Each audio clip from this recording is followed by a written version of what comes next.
Welcome to Cradle-to-Career's first ad hoc committee for the selection of advisory board members for 2023. I'm Gavin Payne, and I'm going to be chairing this ad hoc committee.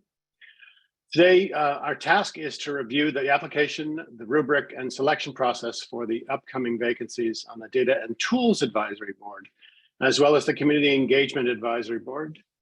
So as a reminder, as with all of our meetings, today's meeting will be run in accordance with the Bagley-Keene Open Meetings Act as required by law. We're going to aim to end today's meeting around 4 p.m. So I'd like to call the meeting to order officially and ask that Mary Kate please call the roll. Next slide, please. Gavin. Here. Sylvia Alva. Here. Marisol Lavina. Here.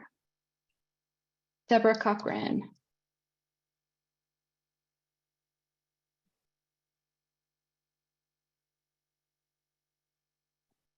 Debbie? I'm sorry, did you not hear me? Oh, no, I didn't. Oh. Perfect. Thank you. Present. I thought I saw you. Thank you. And Thomas Fu. Here. We have a quorum. Thank you. We have a full quorum. Great. I want to remind members that today's meeting, we'll be taking a roll call vote on a couple of recommended actions or actions that we will recommend to the full board. And what I want to do today in beginning is to review the agenda. So can we have the next slide so we can just walk through that with folks? Obviously, we've taken care of number one. We'll do the discussion and public comment on the background of advisory boards and selection of new members, and then we'll take them sort of in order: the Data and Tools Advisory Board, and then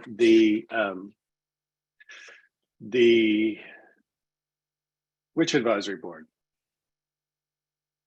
The Community Engagement Advisory Board. How could I forget that? So what we'll do is our discussion will begin with Mary Ann providing us background on the processes, as I've said.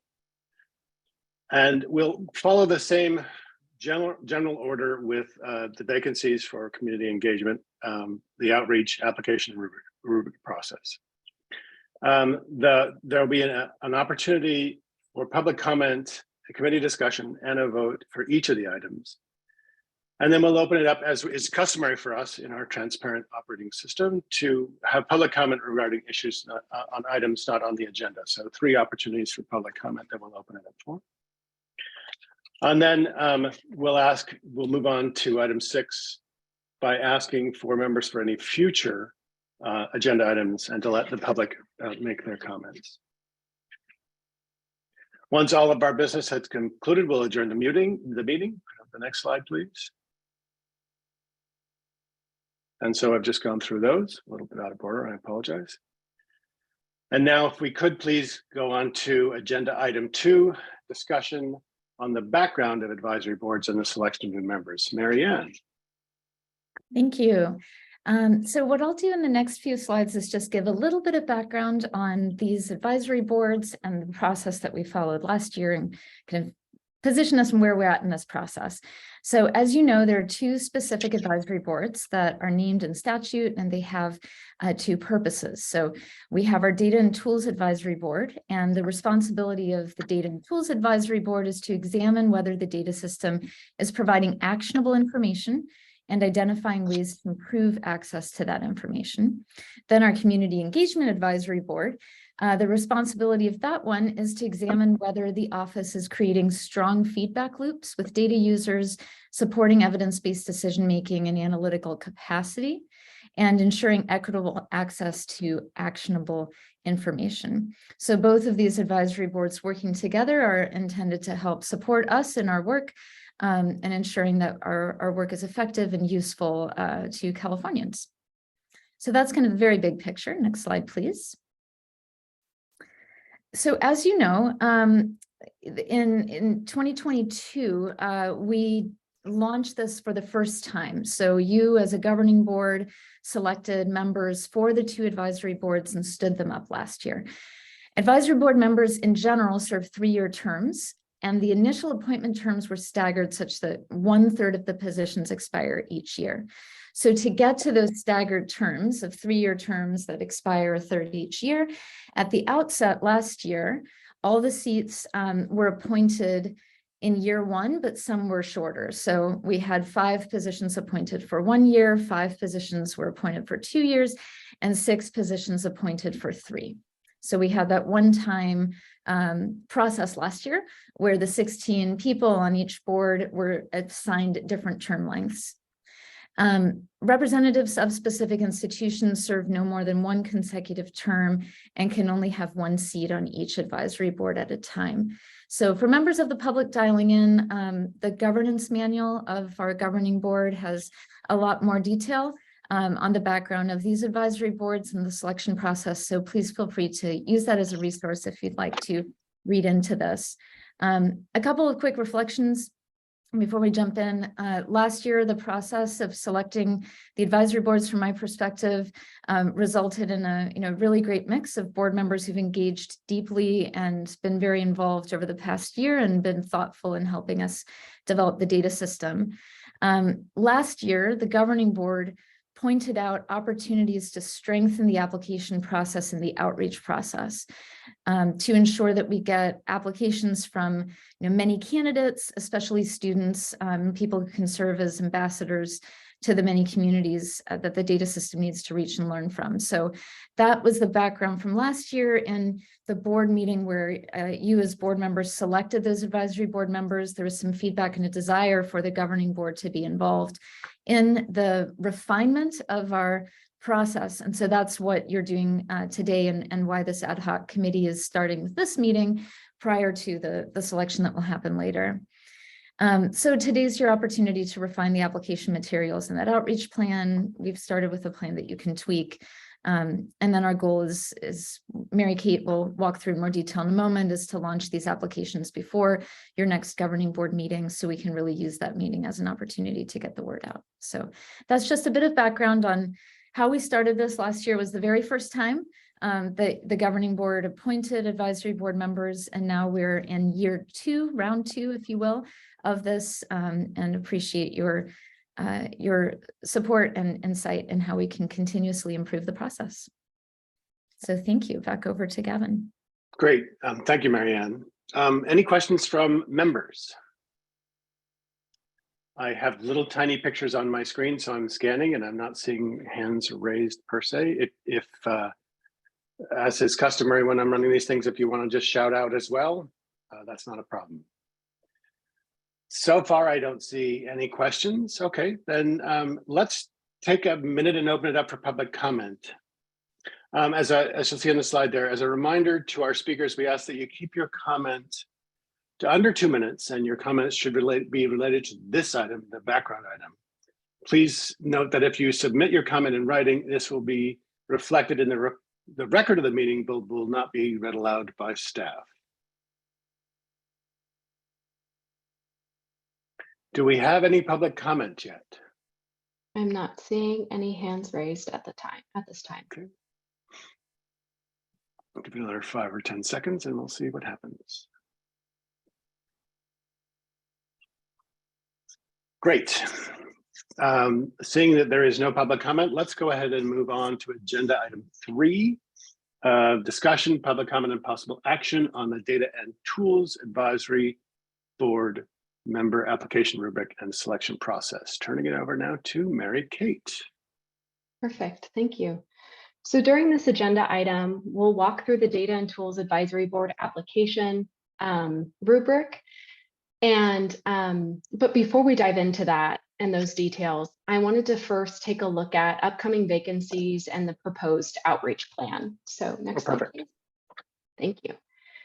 So the current makeup of the Data and Tools Advisory Board consists of 8 practitioners, 3 members that represent research organizations, 2 members that represent community organizations, and 2 members that represent advocacy organizations, and 1 member that represents students and families. So you could take a look at this. The top left pie chart is a visualization of what I just said. And that's the current makeup of the advisory board. So come August, we'll have 5 members that will be cycling off. 3 of those members are practitioners. 1 member represents a research organization, and the other member represents students and families. And if you look at the right-hand side of your screen, you'll notice that there's a pie chart there to represent that. So with the exit of these 5 members, that will leave 5 practitioners, 2 community organization representatives, 2 advocacy organization representatives, and 2 research organization representatives. And the bottom left-hand pie chart depicts what the advocacy board will look like given the impending vacancies. And if you wanted additional information about when those 11 members will be cycling off, because that's important to take into account as well, there's a chart that's found in the staff memo. I see members' hands raised. So do you want me to answer those questions before we continue to dig in, or? I'm sure. Let's, is the question about the current slide and vacancies? Debbie, Yes. go ahead. Oh, I think Tom's hand was up first. My Tom. question is about this current slide. Very nice. Thanks, Tom. Can you clarify what exactly is meant by research organization and practitioner? Who would that include? Sure. So I can get a carve out of who the current members are for you, or if somebody I don't necessarily need like their name, but like would practitioner, what role is that? No, are they from a university, things like that? Right. So it could be K-12, it could be university, like CSU, UC, and there's actually a slide that's coming up that you could see that practitioner laid out in its various forms. That's going to be super helpful for you to visualize. But yes, it would be their affiliation with education broken down. Helpful? So, as I'm hearing you, the idea is this is basically, if we take one segment and say this is a researcher from a certain organization, or this is a curriculum developer from the same organization, that would be a researcher versus a practitioner. Does that seem right? Yes. Thanks. Some sort of the data person from a school district, for instance, versus a ELA language coach on the practitioner side. Tom, well, let's put your question on hold for the future slide, and if you still have questions, can we go? We'll go into it a little bit deeper. Is that okay? Okay, Debbie. Yeah, mine's actually sort of similar, and I'm also happy to put a pin in it. I was just also interested in kind of most of the categories and kind of if there were standard definitions for them. I was looking at advocacy organization, community organization, given that a lot of community organizations advocate for their community. And also I noticed in the application that applicants can select all of the categories that apply. So there's like a stacking order. I was just so curious about all those delineations and if they were standardized. Yeah, I think that's a very good point. Marianne? Thank you. I can just provide a little historical background on this. Yeah. That's a change that we're suggesting for this year. Last year, we aimed to, the way the application was structured, it had people essentially select or we deduced from their applications, putting them in one of these buckets that were mutually exclusive. And moving forward, our recommendation is to let people identify multiple categories if that describes the perspective they're bringing to it. So I may be both a student and a researcher. I may be both coming from the perspective of the parent and in a community organization. And so our suggestion was to, instead of thinking of people as living in one of these buckets, let people express, kind of self-select where they're going to be. When we get to that slide, that may be an opportunity for thinking about the language that's there. And if there's a way to use more precise language that would help people know whether they should select advocacy or community organization to best describe where they're coming from. Yeah, so then if there are no objections, let's go ahead and move on and continue through the slides. Perfect. Thank you. Okay, so and I just wanted to highlight here. So given the departure of these 5 members, at the very least, we know that we're going to lose a perspective of a student in community colleges. And as the governance manual specifies, it's super important for the advisory board to bolster the public's voice and cultivate a diversity of perspectives. So as we move into the consideration of outreach efforts, and I see that we're on that slide now, the application as well as the rubric, I really want us to be grounded in these thoughts and kind of what communities we're trying to reach out to and elevate. So during our advisory board meeting in March, meetings, plural, because we had 2, the advisory board members shared some helpful ideas related to areas where we can provide outreach to communities. And some examples that they came up with or shared with us was a publication on social media, integrating this information in libraries, using the radio, ensuring that we have communications in both Spanish and English, and other ideas that have that were mentioned were also, working with campus centers, offices, and student ambassadors to help get the word out about the application. We also had the idea, and it's currently in development, that the office has been working on a page that would live within the C2C website, and that would be just a static landing page for applications. So we know that we're going to undergo this process every year in the spring, and so this web page would basically be that central repository for all application information to make it really easy for our applicants. And it would, house the application itself, provide information about when the application will open, when it will close, and get people accustomed to that one place on our website. And of course, another way, form of outreach is we'd heavily rely upon our members, to get the word out. And another idea that we had was obtaining testimonials. So current members have this unique experience, and we encapsulate that through a testimonial and then share that. And hopefully that would be a great way to recruit new members as well. Next slide, please. So now kind of transitioning to the application itself, I did want to remind members that the first 3 pages of the application, and I'll provide the link in the chat in a moment, provides background or context on the position. And after those 3 pages, the actual application begins. And there's a total of 12 questions. Questions 1 through 6 are pretty standard, just to obtain information about the applicant, their name, contact information, email address. And then questions 7 through 12 are more substantive and really get to like the core of the application. And so as these are the main questions, this is when I'm going to walk with you now. We're going to discuss it. And just as kind of a procedural thought here, as we review these questions, I'm going to invite members to gather feedback. My initial idea was to kind of go through all of it, let you all digest it, and ideally you all would kind of write down what your thoughts were. And then at the end of my presentation, I'd pass it back over to Gavin, who would lead member discussion. And then you all would share with me your thoughts on those choice points.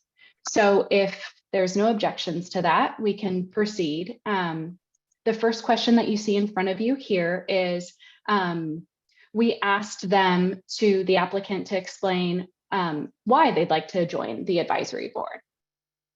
Next slide, please. Okay, so this is question 8, and hopefully this is what I alluded to a few moments ago, and hopefully that helpful visualization. So question 8 allows the applicant to select multiple boxes to show what communities they represent. So in front of you are the boxes that would be made available for the applicant to check off. And this is, I had mentioned a few seconds ago, these choice points. And so this is, we've arrived at our first choice point. So I'd like to get member feedback about the categories related to this question. In particular, I'd like to know if the categories shown on the slides, are they comprehensive enough, or should we make any alterations? Now, given member comments, would we want to maybe operationalize any of these terms to make things more clear? And another thought and question that I had here is, you'll notice that we have main categories and subcategories. So practitioner and regionally focused, those are 2 examples of a main category with subcategories. Would we want to make it mandatory if I were, for example, to select practitioner? Would I also have to select the subcategory beneath it? And that's something that, I'd look to members' thoughts on. And I see more hands, so maybe we should open it back up. Sylvia, I think you had your hand up first. Thank you. Thank you for the opportunity to reflect on the application. I want to spend a little bit of time thinking about the word representation. I think it's important that anyone who serves on these advisory groups show up not as a stakeholder group, but someone who's committed to the overarching goals, objectives, and vision for the data system that's being created for the state and for its people, right? So I might suggest something like what communities are you affiliated with versus which ones will you represent? Because it sounds like we start to, from the beginning, stake out turfs and alliances that I don't think at the end of the day are going to serve the overarching objective of the Cradle-to-Career data system. So thank you for the opportunity just to reflect on that. And yeah, I like that suggestion as well. And obviously anything that sort of grounds people in the overarching mission is an important thing. Tom? Yeah, I think Sylvia's comment is right on point. I think using the term affiliated, I think that's more accurate to what the purpose of an advisory board is, rather than represent, because there is representation for these groups already on the governing board. Couple of points or a couple of questions. Well, one question. What happened to community group or community organization on this list? And I'm going to guess Debbie already has an idea of what I'm going to raise as my point. For the non-public higher education, would it be possible to separate that out between the nonprofit and the proprietary higher education institutions that Debbie represents on this group, and I represent the nonprofits, of course, but having a student or a faculty member from a nonprofit, but also one from the proprietary or higher education institutions, I think that would be helpful as well. Got it. Let me just let me sort of circle back to your first question earlier. In this slide, you can see that the research organization is a sort of a separate entity than a practitioner, and is sort of specified as a research organization. Does that sufficiently demarcate the difference for you? I mean, I don't have a concern about the research organization. I'm just wondering where the community organization is. Got it. Thank you. Thank you. Marisol, you have your hand up. Yes. Hi, can you hear me okay? Yes. Oh, sorry. I'm boarding a train. Apologies for the background noise. My question is related to the category related to students. And I didn't see families. I know in the application it talks about families and students. And so I was wondering about that. And then just in relation to Sylvia's comment, I agree on the affiliation, but I also, maybe it's a both and. I only say that because, for example, for families and for students, particularly for families, if, as a parent, they may not necessarily be affiliated with an organization or an association or what have you. And so I just want to make sure that we don't imply unintentionally that they need to be affiliated with something in order to be part of or to apply. So those are my two comments. Marisol, I think that's a very good point. So the other side of that coin is, what if someone is affiliated and believes that they have to sort of mark affiliation in any of the boxes, and then find themselves not feeling up to the task of representing that organization, and then the assumption would be that they might. So Sort of a yes and would be something to consider, I think, in that instance. Debbie, you had your hand raised too. Yes, thank you. So I was looking for workforce or employment in here, and I see under practitioner, and then one of the categories is workforce. I'm assuming that means like an employer. I guess that felt like a slightly odd place to me to put an employer category. It's not that it's unworkable, but the other ones seem like they kind of go together a little bit more than that workforce one. So just something to consider. The other one on the regionally focused work, that also felt a little different from the other categories, and potentially, unless we're really interested in making sure we tick multiple boxes of different regions, I think another way to get at something similar might be to ask if, you know, kind of at what level are people focused? Are they focused at a city or county? Are they focused on one or more particular regions, or do they have a statewide focus? So just approaching that question a little differently. Thank you for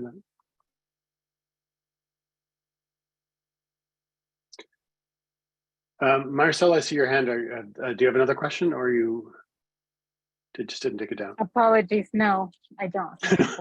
No, sorry. Other comment, other questions?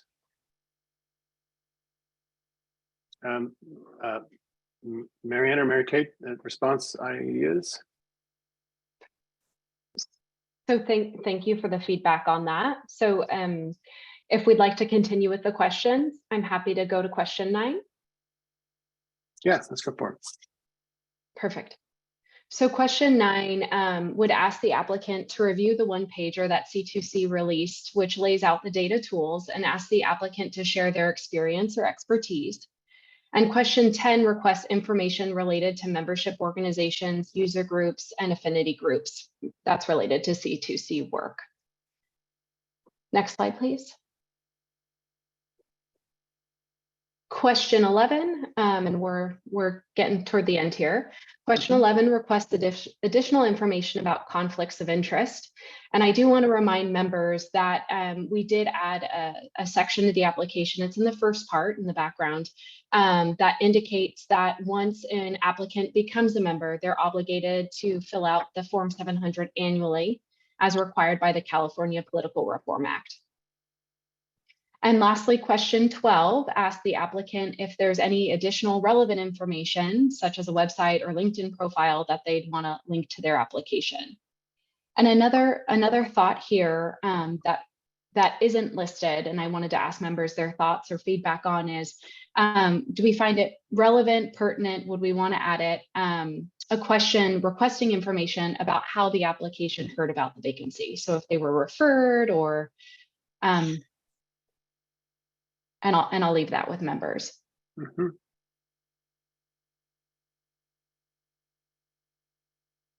So that could also be addressed later in discussion. So I'll let you chew on that for a second.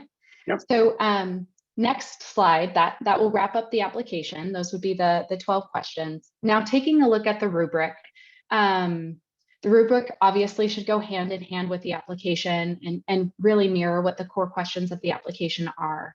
So the 3 main areas that we would use for selection criteria are representation, experience with C2C relevant data sets, and data alignment. That would be the 3 areas of focus. You'll also notice on the rubric that there's a point system that's broken down. 1 point being having little to no description, familiarity, or experience in the desired areas. 3 points being awarded for some demonstrated ability, familiarity, or experience, and then 5 being the maximum that would be awarded for significant experience described in the application. So moving from the rubric, that would wrap it. So we've now taken a look at, vacancy, the outreach plan, application, as well as the rubric. So I'm happy to pass it over to Gavin for further member discussion. So thank you. Are there any questions other than what we've had so far? Sort of technical questions on the on the slides that you've seen so far on the application process? Scanning. I don't see very many. Any other discussion on the process? Oh, sorry, Sylvia, go ahead. Thank you. I had the opportunity to look at the rubric earlier. It's been a while, so I apologize if my memory isn't capturing all of it because it was too small to see on the visual. But I want to again reflect back on the criteria representation. I definitely value and encourage an intentional search for diverse people to serve on these committees. But is there a way, or are we open to looking at the language to not make it about the representation of the person, but instead focus on their demonstrated work in addressing issues of diversity, inclusion, representation in their work, right?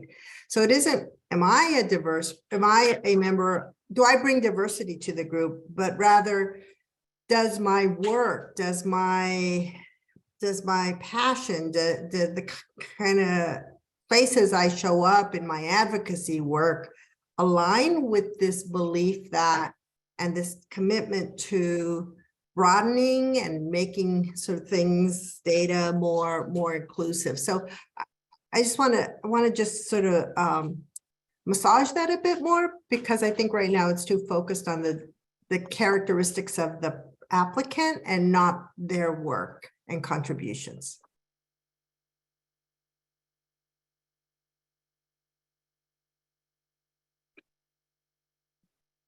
That's a great comment, and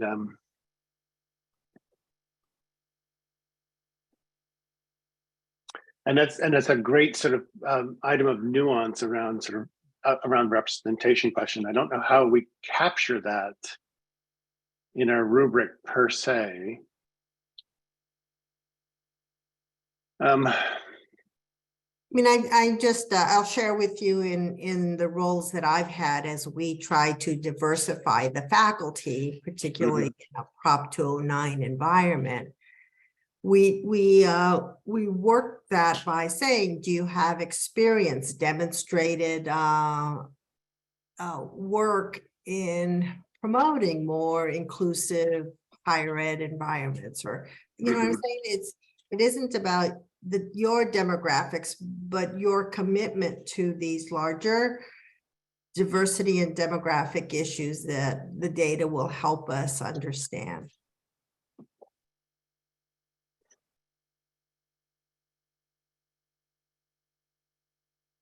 Yeah.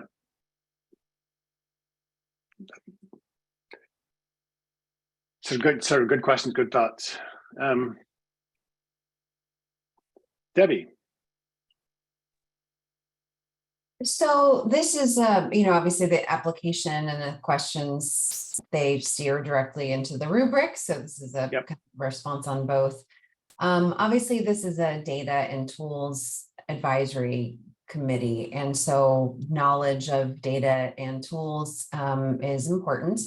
It does feel that said, it feels very heavy on the data expertise. To me, I know that it seems, I guess, as I think of these two advisory committees, we sort of have this one, which is about creating actionable data.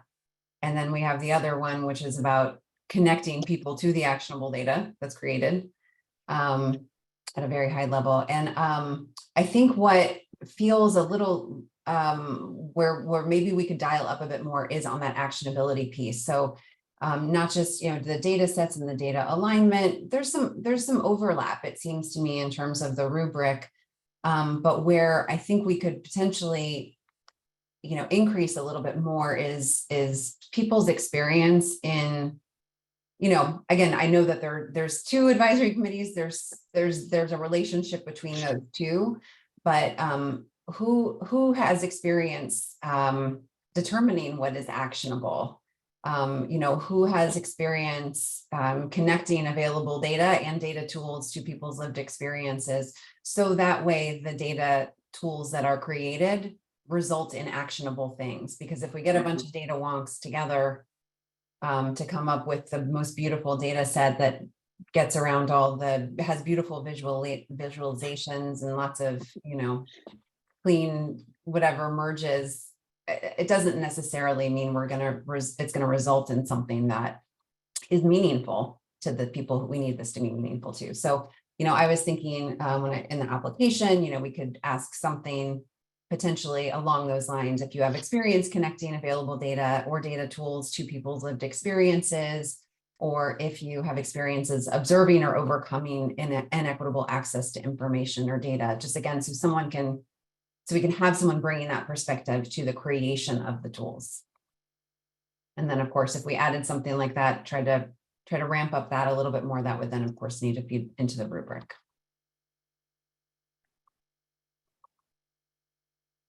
Gotcha. Comment response from Marianne or Mary Kay?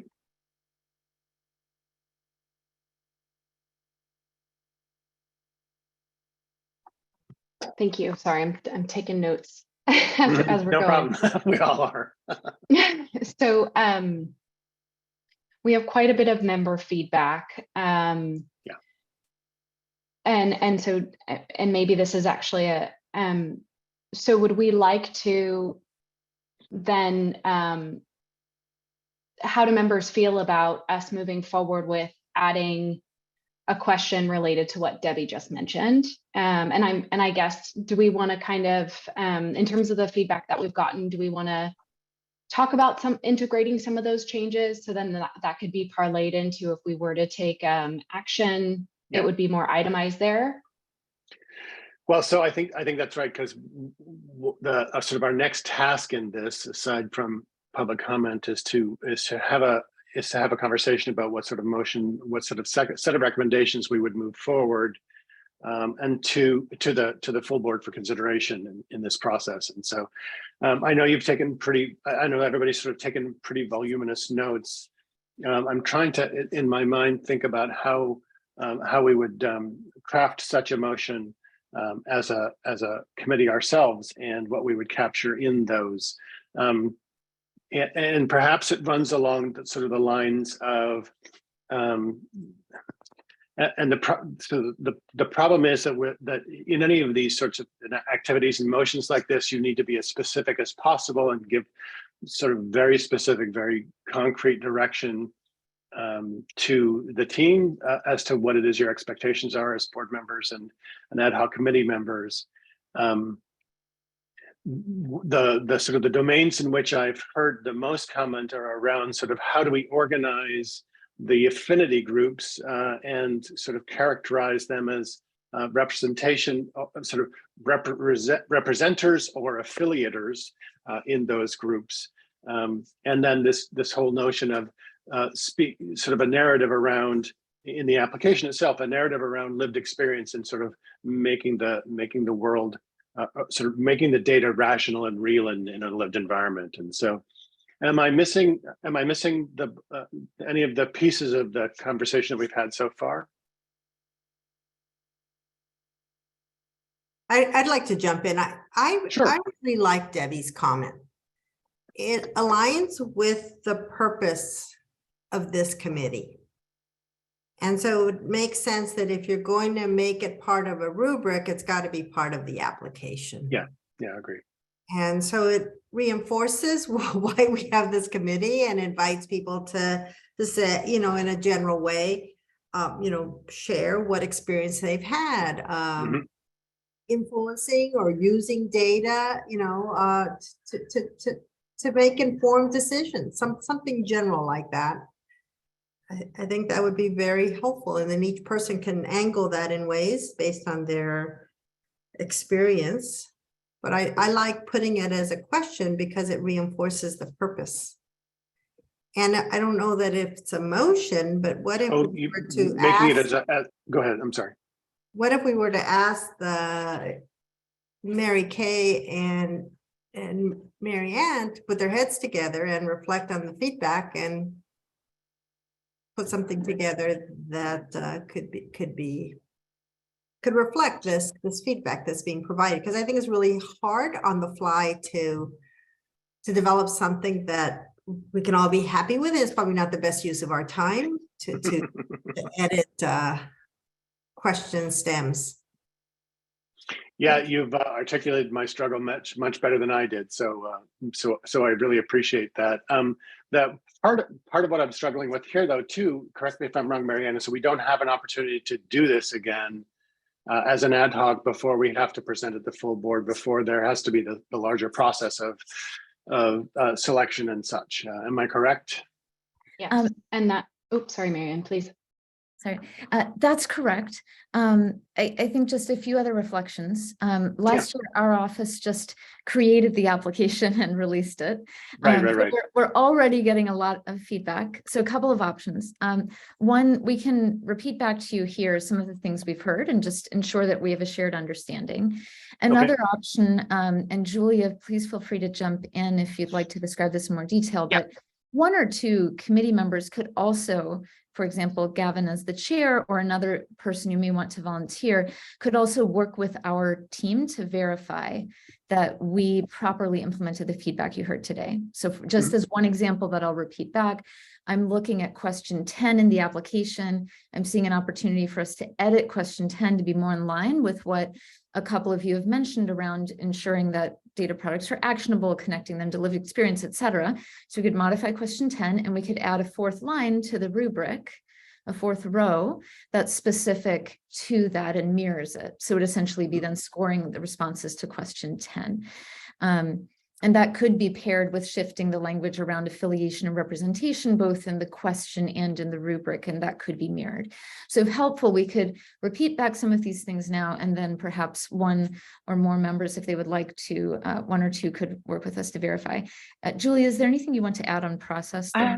No, so what I was going to say, rather than having this really wordy motion that tells all the amendments, if there's consensus that the staff understands the amendments, then the motion could look something like move to recommend to the governing board the application and rubric as amended by the advisory members, and delegate to advisory members to work with staff to incorporate amendments into those documents, something like that, if you wanted both pieces.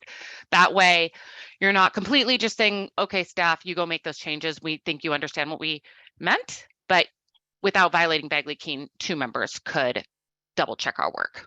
I appreciate that, and I think your wording, Mary Ann, verify is a more actionable and an appropriate one that sort of honestly puts the onus on you, but also gives us a sort of a check and a balance to be loyal to the process that we've just undertaken. Just as sort of do folks feel comfortable with that as an action, or is that a sort of a way to move forward?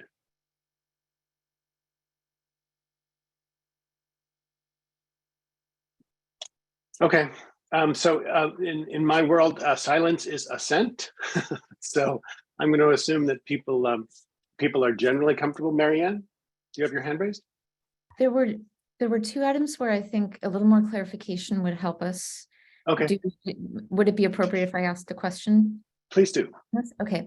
So one is there was a question about adding community organizations back in. One option would be to combine the lines for community or advocacy organization, which makes it a little bit easier if people have a hard time knowing whether it's one or the other. So that would be one option. Option A would be included as two separate things, community organization or an advocacy organization, or included as one line that combines the two.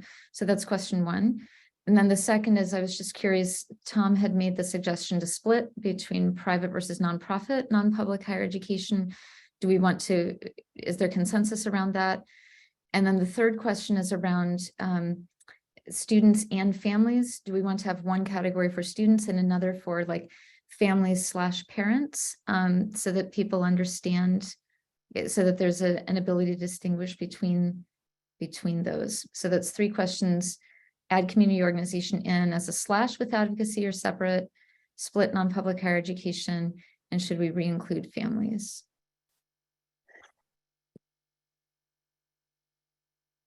I'll open it up to the group.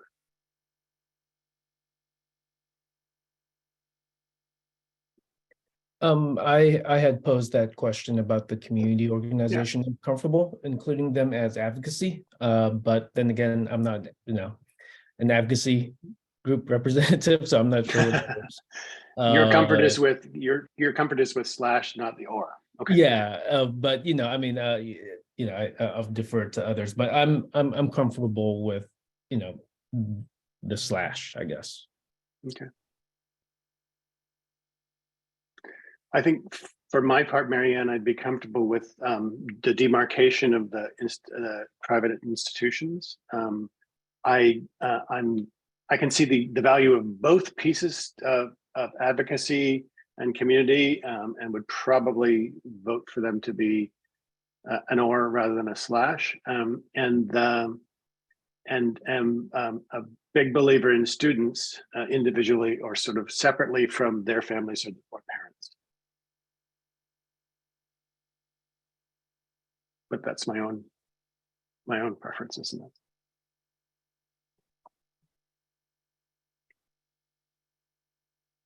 Others? I'm supportive of the advice that Gavin has provided. Because as I understand it, people can check multiple boxes. Yeah. And so helping people see themselves in these categories is useful. Yeah. Agreed. Okay, so I would agree with. Go ahead, Marcel. Sorry. I was going to agree with the distinction between the advocacy and the community organization. I think that sounds right. Okay. Marvelous. Marianne, is that sufficient for your needs?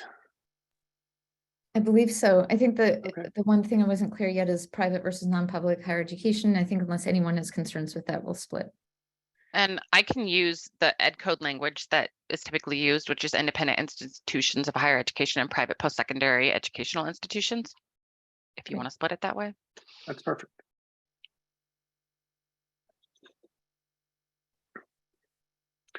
Okay, so then we come to what I'd like to do is to see if we can get a motion and a second and have discussion, and then then I'll ask for volunteers to be the sort of verifiers, if you will, please. And I have drafted a motion that I can put in the chat if that would be helpful, since it's a little bit wordy. You are thinking ahead. Thank you so much. Mm-hmm. So folks can take a look at that.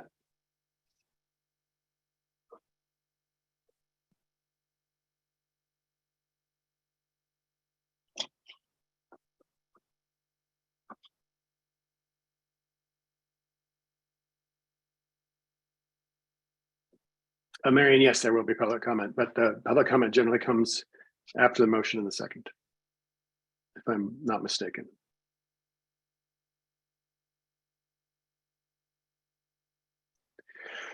Okay, has everybody had a chance to see that? Do I have from anyone a motion? Is anybody prepared to move the language as you see in the chat? Move. Thanks, Thomas. Second. And who was that, Sylvia? Debbie. Debbie, sorry. We have a motion and a second. Now I'd like to sort of, the next, well, first of all, is discussion on the motion itself. Since we seem to have worked through most of that ahead of time, I'm just wondering if there's any sort of last minute discussion on the motion itself before we open it up for public comment. Would it be helpful for me to read it, just because it's been in the chat, but I think sometimes it's helpful just for the minutes for it to actually be read out. Belt and suspenders, let's go for it. Absolutely. Thank you. Okay, so the motion is to move to recommend to the governing body the application and rubric materials for the selection process for new data and tools advisory board applicants as amended by the committee, and delegate to 2 members of the committee to verify staff's incorporation of discussed amendments into the documents. Thank you, Julia. Okay, let's open it up for public comment. And you see the slide there. Just a reminder, the public comment has to be on this item itself. And we'll go from there. Is there any public comment yet? I am not seeing any hands raised. Very good. Wonderful. Okay. Seeing that there's no public comment, I'd like to, Mary Kate, if you could please call the roll on the motion on the floor. Of course. Gavin Payne, Yes. Sylvia Alba, Yes. Marisol Avina, Yes. Debbie Cochran, Yes. and Thomas Fu. Yes. Marvelous. Thank you very much. Motion has passed unanimously. Now on to just quickly, if anybody would like to be the verifier, please yell it out or raise your hand in the chat.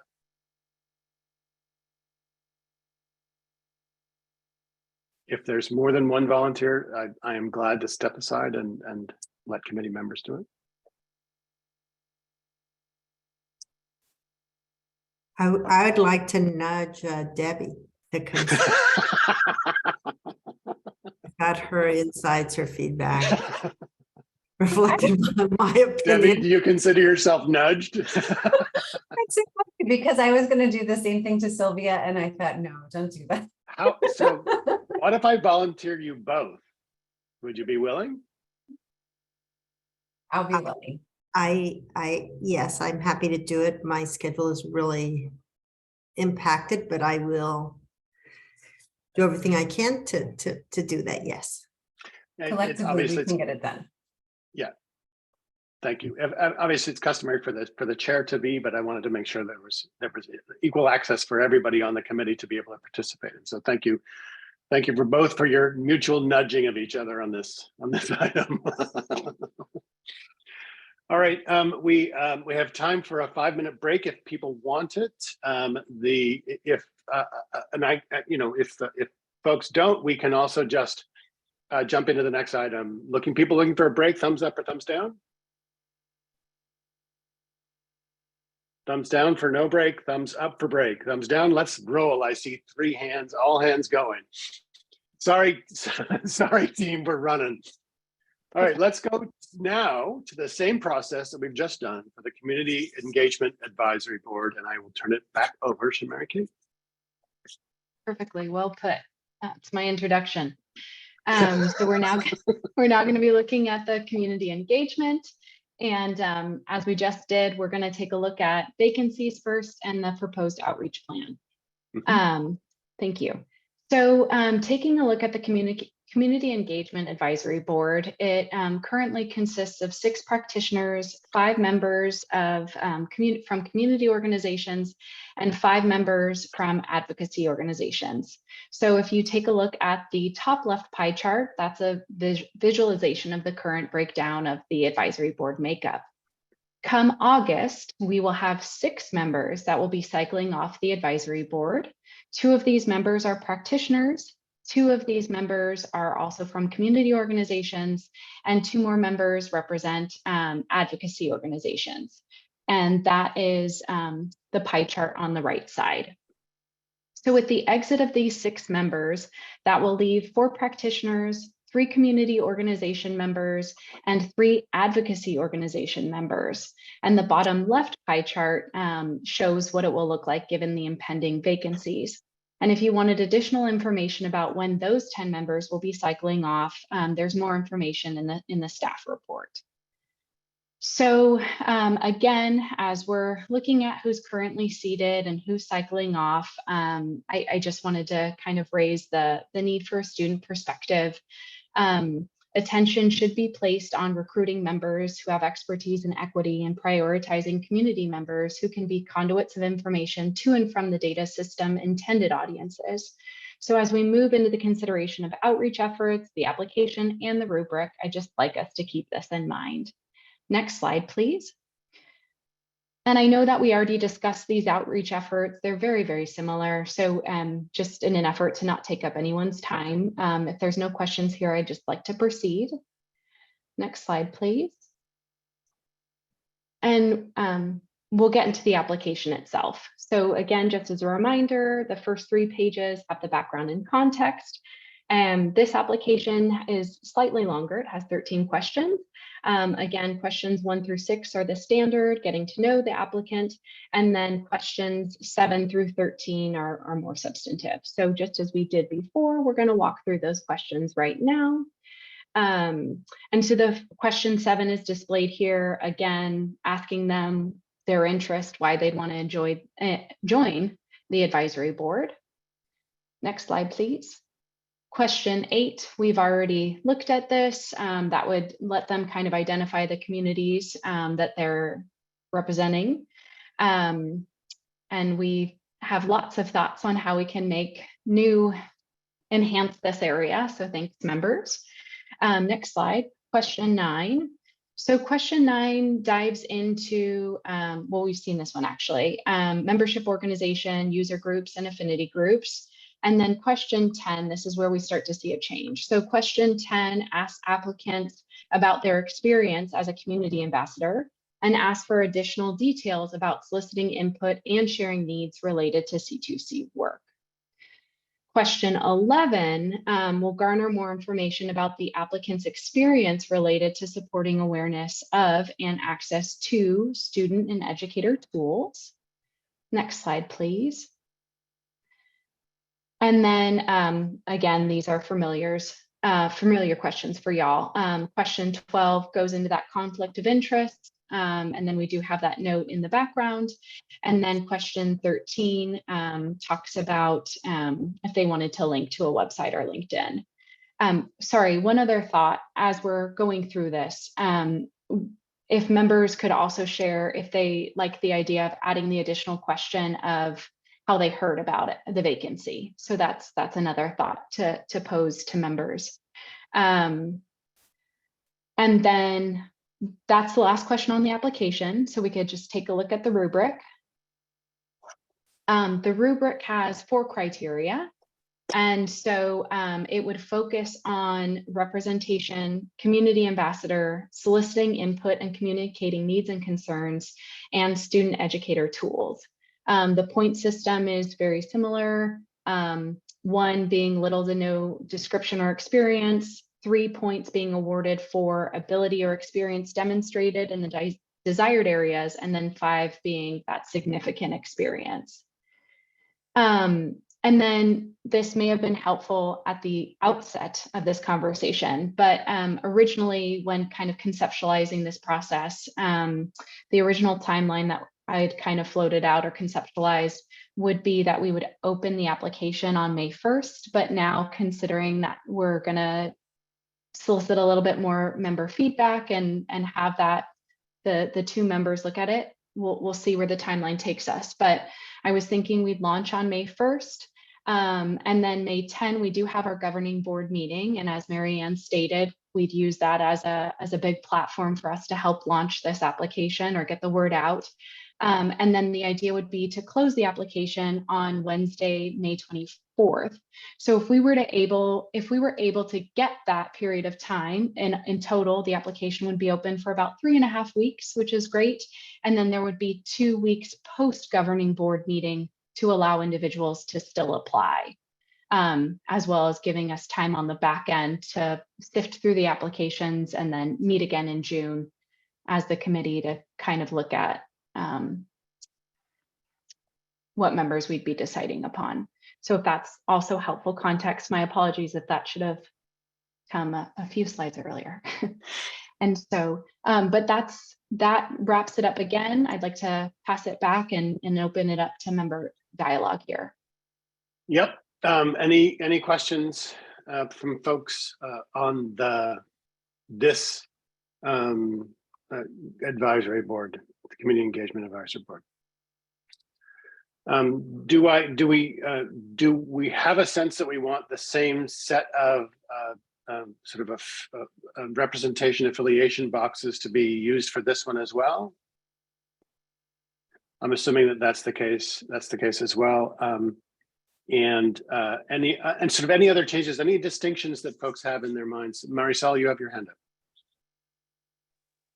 Yes, thanks, Gavin. So on this one, I think more so than the previous one, I would want us to make sure that we have that commitment to really making sure that some of these vacancies are filled by families and students. And to that end, I think we need to be very intentional about more intentional, I would say, than in the previous application in terms of the language that we're using, and then the criteria, to make sure that we are making it a process where community, parents, students feel that they can be part of this process and of this committee. And I appreciate the outreach plan that has been outlined.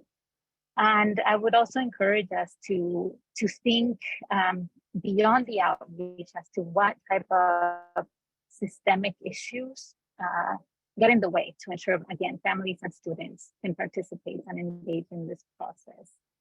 And embedded in that, this may be a really long shot conversation, but to what extent are we able to consider potentially stipends for students and families? I know there's travel reimbursement and that type of thing, but families and students,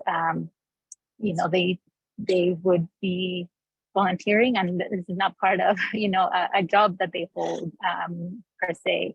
And so I don't know if that's a conversation that could be entertained at all, but I just wanted to put it out there because I really do feel that the fact that we have no students and no family members currently on this committee is a big problem that we really need to take serious, and we need to make the best effort to ensure that we do have that type of representation. So making that commitment to filling, at least half of the vacancies with families and students, and doing everything that we can to make sure that that happens. So I can. And so with that.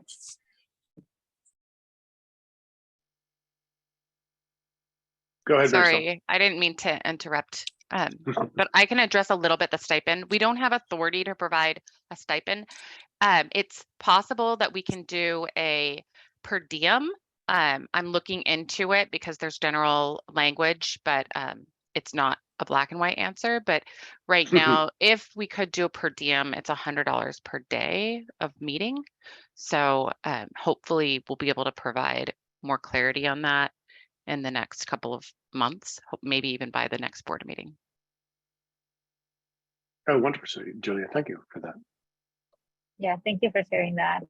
And so I'll just continue just real quick and conclude my comments. But, if we can just take a look at, for example, on page 3, that last paragraph, again, just like what we're asking in terms of experience to make sure that we are valuing the lived experiences that families and students bring to the type of work, just to make it more explicit there. And then just, really looking throughout question 9, for example, again, just kind of helping me reward it to make sure that it's inclusive and we're not exclusively thinking of people that belong to certain organizations, certain groups, etc. But what do they bring in terms of their lived experience? And to your question, Gavin, in terms of some of the categories, definitely would advocate for adding families again, similar to my prior comments on the previous application. So I'm going to stop there. Thank you. Yeah, no, I think the sense of the group is that the same changes that we made in the previous would be made for this one as well.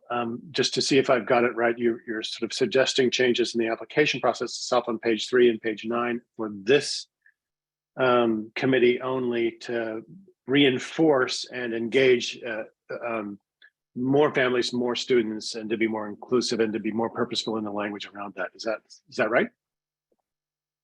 Okay. Yes, that's correct. Perfect. Sylvia, you had your hand up. Thank you. I want to pick up on Marisol's thread and ask how important is the question where you invite people to link to their website or LinkedIn? Because I think that if I were a parent, I probably would have less familiarity with those resources and may exclude myself because I just don't feel qualified or able to compete if you have to have a LinkedIn page, right, to be a part of this. So doesn't feel as important to me as some of those other opportunities to reflect on why they're interested in serving and how would they engage around some of the values. I think those are really important, and I just offer for this advisory group, not the other, to eliminate that question. Team response on comments. So just to repeat back what I'm hearing a request to remove question for 13 entirely, so that people don't feel excluded if they don't have a website or LinkedIn. And then I just wanted to confirm I heard correctly. I think Maricel was suggesting rewording question 9 to reflect an invitation to share lived experiences and perspectives that people could bring in that are separate from membership in formal organizations, user groups, affinity groups. And then on question 3, which is job title, I'm not sure I captured that. Was it a suggestion to remove the question on job title or to make it optional? I think I missed something there, but maybe I misheard about question 3.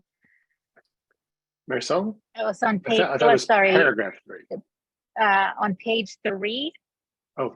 It was the last paragraph on page.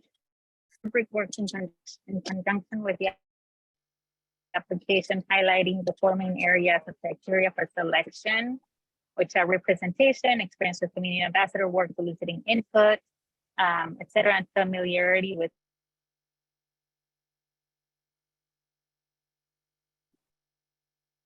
Oh, Maricel, you broke up. Can you give us the last 30 seconds again, please? Yes. So did you catch it? It's page 3 and not question 3 that I'm referring to. Thank you. And just looking at that language, and if I can just kind of continue on that thread, and apologies I missed these 2, but there's also like a couple of bullets in the application itself right before you start with the application questions where it says access to forums. Again, just about, can we make it more about the experiences as opposed to the access to the forums and, you know, that type of thing. Familiar with education issues, again, you know, thinking of a parent and student perspective, yes, but also through their lived experience. So anyway, so there's just a couple of areas and just wanted to make sure that we have that lens as we're looking through the application questions. I appreciate that. So can I pre-nudge you to volunteer to be a verifier in this one? Yes, I'm happy to do it. Thank you. Folks, so what do folks think about that? Marianne, was that sufficient for your understanding? It was. Okay. One more piece of context that I think might help as you think about these criteria.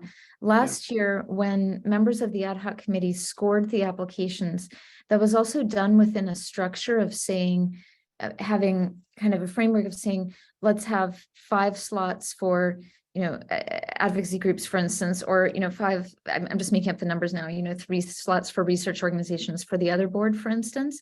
So one thing you could do as you then come back to score is to say, you know, of the 5 positions that we're replacing, we'd like to put the applications in buckets, right? And say, here are 2 slots for students and families, for instance, and here are 3 slots for other categories. And then that's one mechanism you could use that the board used last year.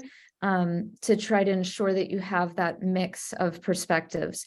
So in addition to all that you're sharing that can shape the application language and ensure that people feel invited and welcome to apply, there are also things you can do structurally when you're then making the recommended slate of candidates to take to the board in the August meeting that can ensure that you have the ability to prioritize applications from students and from families as well.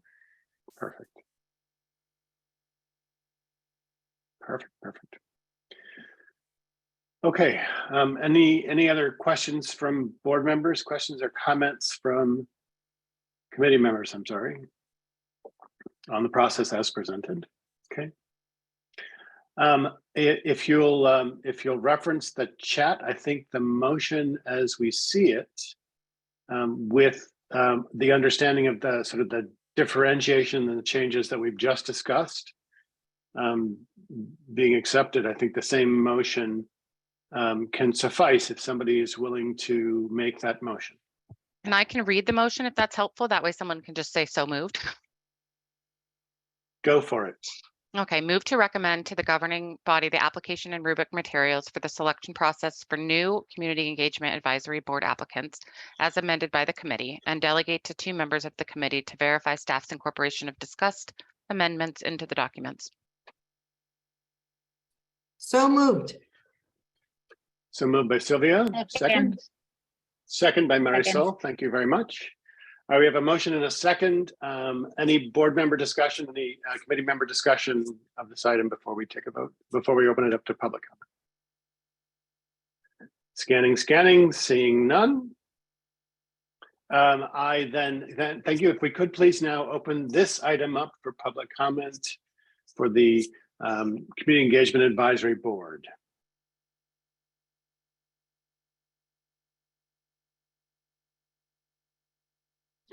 Anything yet, Mercury?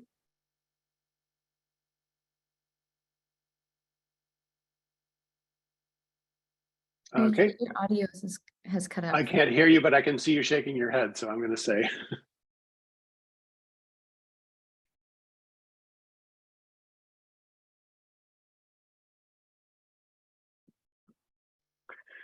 Okay, assuming that there is no public comment on this item,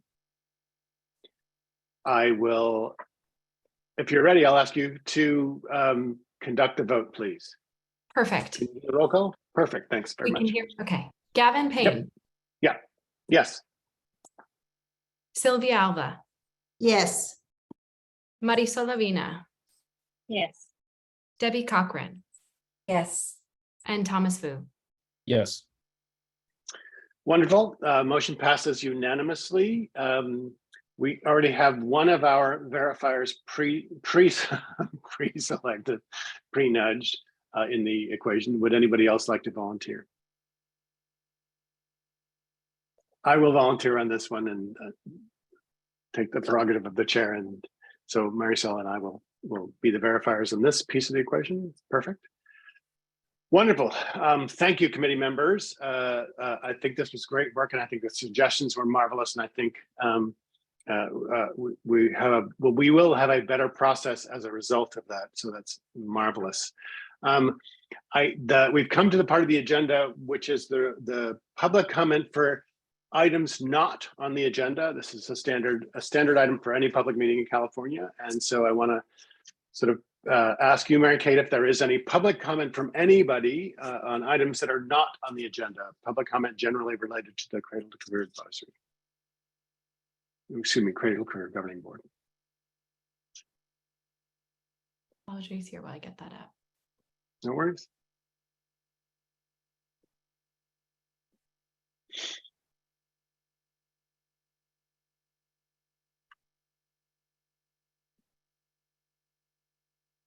I am not seeing anything. Okay. Perfect. Now on the agenda, seeing that there's no public comment on items not on this agenda, we want to go open up the floor for members and the public as well to offer future agenda items for this ad hoc committee. Are there things that we need to sort of tackle going forward? Are there things that we need to that we have sort of left undone in this process going forward. We want to just get those out in the open and agendize those for the next meeting or two. Members? I have Go an ahead. item. I'd like for us to think about a tradition of thanking people who have served in these roles, right? So having some kind of message that is sent to people who cycle out, I think would be very nice, and also a way to help with that outreach and promotion of these opportunities. I think that's an excellent suggestion and a great idea. Yeah, I would agree with that. So yeah, and thank you for raising that. And I think we can also learn from the people that are leaving, and from both their experience serving, also the experience and improve and grow as we go. That's an opportunity. Yeah, I think that's a great idea too. Sort of a postpartum, or bad word, but sort of a post-service exit interview, perhaps. Yeah, great idea. All right, public comment on other future board agenda items. Opening it up. Scanning. Nothing? No. Okay, indicated from Mary Kate, there is no public comment on this. Marvelous, thank you. And then seeing that we have no further business and we have no other public comment, I want to thank you all for a very productive meeting and an efficient meeting. I think we did a great job in fairly record time. Apologies to the team for putting a whole bunch more on your plate, but I think your verifiers will get together with you very soon and get things moving pretty quickly. If there being no other comments, I'm going to call this meeting adjourned. Thank you all. Thanks, everyone. Thank you. Thank you.